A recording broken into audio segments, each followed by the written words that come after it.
आप सभी को जय मसीह की। खुदावन यीशु के पाक जिंदा जलाली नाम में मैं आप सभी को सलाम कहता हूँ। Greetings to you in the name of our wonderful saviour Lord Jesus Christ. मेरे भाइयों, मेरी बहनों, मैं आज क्वेश्चन नंबर 34 में 34वें सवाल में मैं आप सभी का स्वागत करता हूँ, मैं आप सभी का वेलकम करता हूँ। इससे पहले कि मैं आगे बढ़ूं, आपके सामने सवाल और आपका होमवर्क रखूं, मैं उससे पहले क्वेश्चन नंबर 33 का आंसर देना चाहता हूं। मैं सबसे पहले धन्यवाद देता हूं उन लोगों का जिन्होंने समय निकाला और 33 क्वेश्चन का हमें आंसर भेजा, और मोस्ट ऑफ लोगों ने जो आंसर्स भेजे थे वो बहुत ही अच्छे और बहुत ही सुंदर थे। अब आइए 34 आपको रखने से पहले मैं 33 का आंसर आपको देना चाहता हूँ।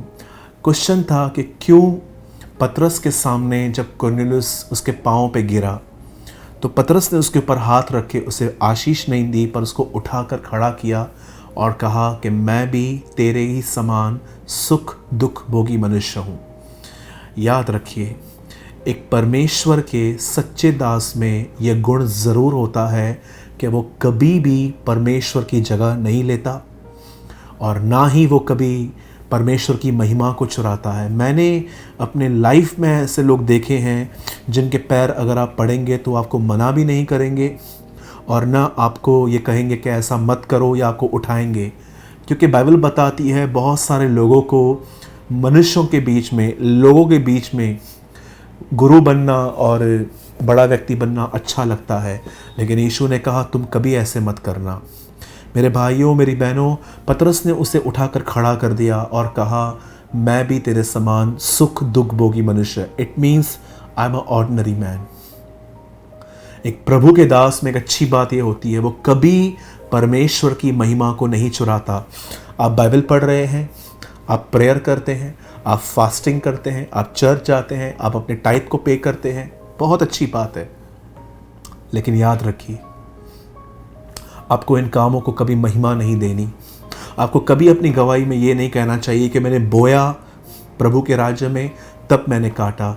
God is not a business man कि थोड़ा लेकर वो आपको प्रॉफिट देता है। याद रखिएगा, जब आपने कभी नहीं दिया था तब भी उसने आपको दिया था। तो कभी भी परमेश्वर के ब्लेसिंग को परचेस करने की कोशिश ना करें कि मैंने ये किया तो मुझे मिला। तो दाऊद कहता है हमने तुझे कब दिया, हमने तुझी से पाकर तुझी को दिया। हमेशा याद रखें, राज्य पराक्रम महिमा सदैव और सदैव उसकी है। जब पतरस के पांव पे कुरनेलियुस गिरा तब पतरस उसे समझा रहा है मुझे महिमा मत दे, मैं तेरे ही समान हूँ। ओनली वर्दी इज़ द लैम, सिर्फ मेमना यीशु मसीह ही आदर और महिमा के योग्य है। अब आइए मैं आपके सामने 34वें सवाल को रखने से पहले एक ब्लेस्ड अनाउंसमेंट मैं आपको करना चाहता हूँ। मेरे भाइयों, मेरी बहनों, आप जानते हैं इन दिनों में पैंडमिक के वजह से, इस महामारी कोविड-19 में होने की वजह से चर्चेस बंद हैं, लेकिन सच कहता हूँ परमेश्वर ने इन दिनों में ये चीज़ें भी भलाई में उत्पन्न की हैं। मैं जानता हूँ कि चर्च बंद है और हम इन दिनों में ज़ूम पर मिल रहे हैं और ज़ूम पे एक दिन में 3000 और उससे भी ज़्यादा लोग अटेंड कर रहे हैं और वर्ड ऑफ गॉड को सुन रहे हैं। भले ही हमारी चर्च इन दिनों में बंद है, लेकिन परमेश्वर का कोई भी काम नहीं रुका है, उसका काम इन दिनों में और बड़ा ही है। लेकिन फिर भी हमारी दुआ है जल्दी से चर्च मिले, हम आपस में मिलें, क्योंकि साथ में बैठने के साथ उसमें जो सीखने का जो जॉय होता है वो बहुत अलग होता है। इन दिनों में पैंडमिक की वजह से चर्चेस बंद हैं और हम सब इन दिनों में ऑनलाइन मिल रहे हैं। और मैं आपको एक गुड न्यूज़ बताना चाहता हूँ। जो रिसेंटली हमारी ज़ूम मीटिंग्स होती हैं उसमें 3000 लोग एक मीटिंग में आते हैं और कई बार एक ही कैमरा से 3-3, 4-4 लोग भी देखते हैं, तो उससे ज़्यादा लोग आ रहे हैं। और आप जानते होंगे कि वहाँ पर जो कुछ हम सीखते हैं वो हम लिखते हैं, और एक दिन ऐसा आता है 15 डेज़ में वंस जब हम अनाउंस करते हैं कि अपने नोट्स भेजिए, और हम उन लोगों को एक अलग जगह पे ट्रेन करते हैं टीचिंग देते हैं, जिसे हम कहते हैं डिसाइपलशिप मीटिंग्स। मैं आपको बताना चाहता हूँ, लास्ट टाइम जो डिसाइपलशिप मीटिंग हुई उसमें 900 लोगों ने हिस्सा लिया। अमेजिंग कि इतने सारे लोग इन दिनों में जो कुछ सीख रहे हैं वो लिख रहे हैं, ताकि आने वाले दिनों में उनका परिवार भी उन नोट्स को पढ़ के आशीष पाए। और इन्हीं लोगों को फिर हम आगे चल के मेंटरशिप के लिए लीड करते हैं। मैं आप में से हर एक को इनवाइट करता हूं कि आप भी हर मंगलवार और गुरुवार और रविवार, ट्यूसडे, फ्राइडे, संडे शाम को 7 से लेके 8:30 तक हम लोग जूम पे रहते हैं। हम आपको भी इनवाइट करते हैं, आप भी हमारे साथ लाइव खुदावन का कलाम सुन सकते हैं। आपको सिर्फ एक काम करना है, आपको एक ऐप डाउनलोड करना है मोबाइल पर, और ये ऐप स्टोर में आपको मिल जाएगा, प्ले स्टोर में आपको मिल जाएगा, और इसका नाम है टेलीग्राम। जैसे ही टेलीग्राम आप डाउनलोड कर लें, इस वीडियो के नीचे एक लिंक है जो हमारे चैनल की है। अगर आप उसको टच करोगे, टेलीग्राम डाउनलोड करके जैसे ही आप उसको टच करोगे, आप ऑटोमेटिकली हमारे ग्रुप में आ जाएंगे। और मैंने एक और चैनल रिसेंटली आपको रिकमेंड किया था कि आप इस चैनल पे ज़रूर विज़िट करें। ऑसम वीडियोस हैं, यहाँ पर आर्टिकल्स भी डाले जाएंगे, जिसका नाम है spirit and the bride says कम।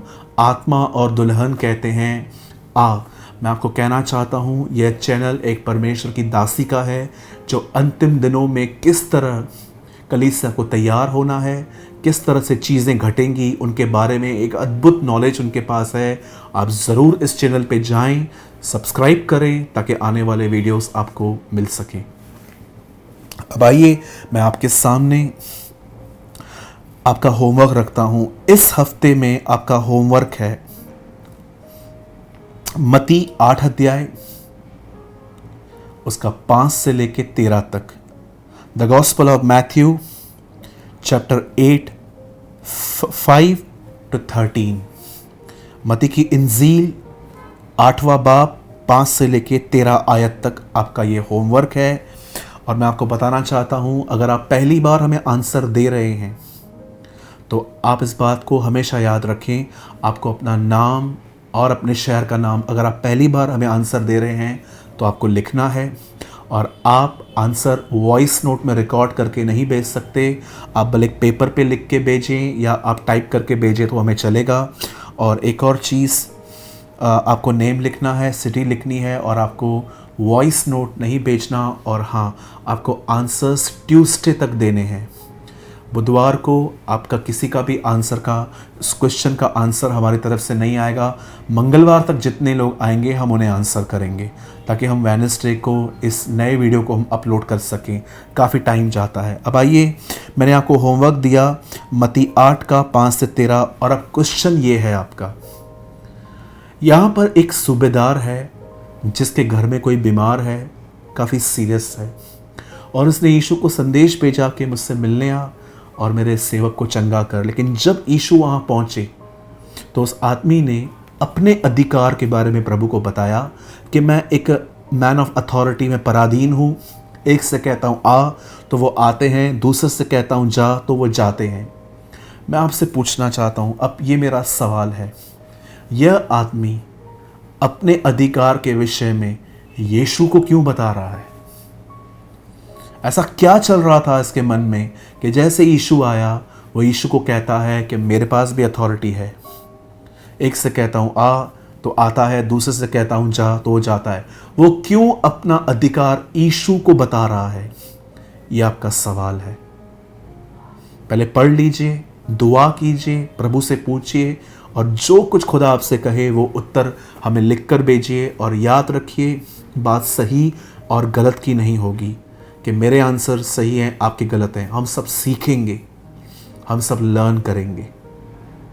तो मेरे भाइयों, मेरी बहनों, मैं आप में से हर एक को इनकरेज करना चाहता हूँ कि इस आंसर को ज़रूर दें और दुआ के साथ दें। और अंत में मैं आपको एक बात कहूँगा, अगर आप चाहते हैं कि हम क्वेश्चन आंसर को कंटिन्यू करें तो अपना कमेंट ज़रूर छोड़ें, ताकि हम जानें कि आप और भी ज़्यादा इंटरेस्टेड हैं। और जिनकी कोई टेस्टिमनी है कि जब से हमने क्वेश्चन आंसर स्टार्ट किए हैं आपकी बाइबल स्टडी बढ़ी है, तो अपना अनुभव ज़रूर लिखें। आप सभी को जय मसीह की।